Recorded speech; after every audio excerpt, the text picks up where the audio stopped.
Hello, I'm CADian. Let's take a look at the convenient functions of CADian. CADian is a CAD software compatible with AutoCAD, developed by the Korean company Intel Korea. In CADian CAD, you can copy text with numbers by incrementally increasing them. We'll explore the number increment feature in the utility. Use the pull-down menu to execute commands. Click Utility to display the text modification menu, then select the number increment option. Choose the text and press Enter.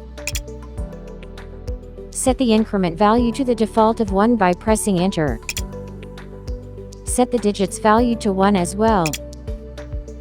Choose Back for the placement of number. Enter B on the keyboard, and then press Enter. Use the mouse to set the base point and next point, and the numbers will be incrementally copied with each click.